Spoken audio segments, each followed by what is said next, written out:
Las વેગાસમાં American વ્યક્તિએ રાજાના નિકનેમ રાખીને $10 લાખ મોટો જેકપોટ જીતી લીધો હતો.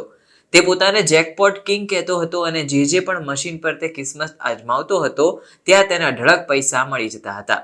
હવે આ રીતે લાખો ડોલર જીતતો વ્યક્તિ પણ એક મોટી દુવિધાથી પસાર થઈ રહ્યો હતો એવી માહિતી એને સામેથી કહી હતી.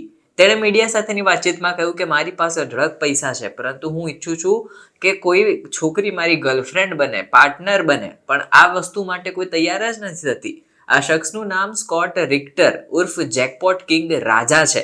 તેની ઉંમર 53 વર્ષની છે અને અત્યારે એક અલગ જ દુવિધામાંથી તે પસાર થઈ રહ્યો છે.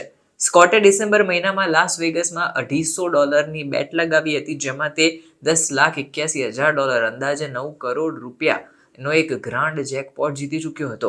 પરંતુ તેનો દાવો હતો કે આ જેકપોટ આખી એની લાઈફ સારી અને સરળ બનાવવા માટે હતું, પણ એને વધારે મુશ્કેલી ઊભી કરી દીધી હતી. તેણે કહ્યું કે એની ડેટિંગ લાઈફ સાવ ખરાબ થઈ ગઈ હતી. બધી મહિલાઓ માત્ર તેના પૈસા પાછળ જ પાગલ હતી અને તેની સાથે લગ્ન કરવા કોઈ તૈયાર નહોતું. બસ એની જોડેથી પૈસા પડાવતી રહેતી હતી. આ ઉંમરે તેને એક સિરિયસ રિલેશનશિપ રાખવું હતું, પણ તેનાથી એ થયું નહીં. એટલે કે મોટો જેકપોટ જીતનારા વ્યક્તિએ પોતાના દુખડા ગાવાનું શરૂ કરી દીધું હતું.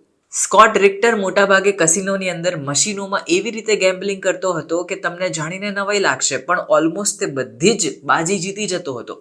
તેને તો પોતાના જેકપોટ વિનિંગ મોમેન્ટ્સ પણ યુટ્યુબ ઉપર વિડીયો બનાવીને શેર કરવાનું એ કહેવાય ને પહેલ શરૂ કરી હતી. તેણે કહ્યું હતું કે એ 2 છોકરાઓનો પિતા છે અને ગેમ્બલિંગની એની આદતના લીધે ઘણા બધા ગ્રુપ્સ પણ તેને સામેથી કોન્ટેક્ટ કરતા આવ્યા છે.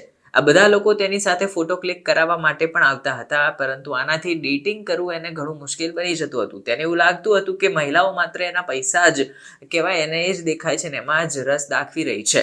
અમેરિકાના કોલોરાડોના ડેનવરના રહેવાસી સ્કોટે કહ્યું કે એ વસ્તુ ઓળખવી અત્યારે મુશ્કેલ બની ગઈ છે કે શું છોકરી સાચે એને પ્રેમ કરે છે કે પછી એના પૈસા છે એની સાથે પ્રેમમાં છે.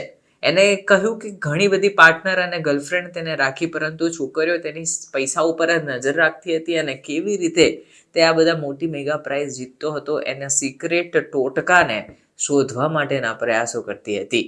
અમેરિકન શખ્સે દાવો કર્યો હતો કે હું રાજા તરીકે ફેમસ છું અને એના લીધે જ મોટા ભાગની છોકરીઓએ મારી જોડે વાતચીત કરવાનું શરૂ કર્યું. તે લોકો મને ખાલી ઝાંસા આપે, ડેટિંગનું બહાનું બનાવે અને પછી જેકપોટ જીતવાની ટિપ્સ લઈ અને ફરાર થઈ જાય.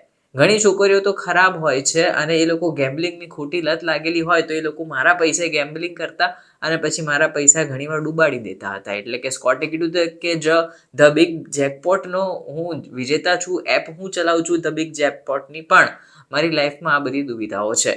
તમને જણાવી દઈએ કે 2 બાળકોના પિતા સ્કોટ આમ તો ઘણી વાર કસિનોમાં મેગા જેકપોટ જીતી ચૂક્યા છે, પરંતુ એકવાર તે $1 મિલિયન જેકપોટ પણ જીત્યો હતો. ત્યારે તેને પોતાનો વિડીયો લાઈવ કર્યો હતો અને આ લાઈવ વિડીયોને એ સમયે 11 લાખથી વધુ વ્યૂઝ મળી ગયા હતા અને લોકોએ નજરે જોયું કે આ વ્યક્તિએ જે રાજા તરીકે ફેમસ છે ને કેવી રીતે આટલો મોટો જેકપોટ જીત્યો.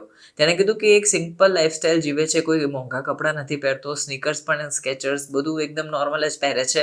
એટલે લોકોને એવું નથી થતું કે તે અમીર છે, પરંતુ એને ગાડીઓનો શોખ છે. એટલે એ શાનદાર ગાડી ચલાવે છે. એટલે એને કીધું કે મારી બધી જ મહિલા મિત્રો જે છે તેને હું મોંઘી રેસ્ટોરન્ટમાં લઈ જાઉં, બધું જ કરું, પણ જ્યારે સિરિયસ રિલેશનશિપની વાત કરું એટલે એ લોકો મને ઠેંગો મારીને ફસકી જાય છે અને બહાના બનાવવા લાગે છે.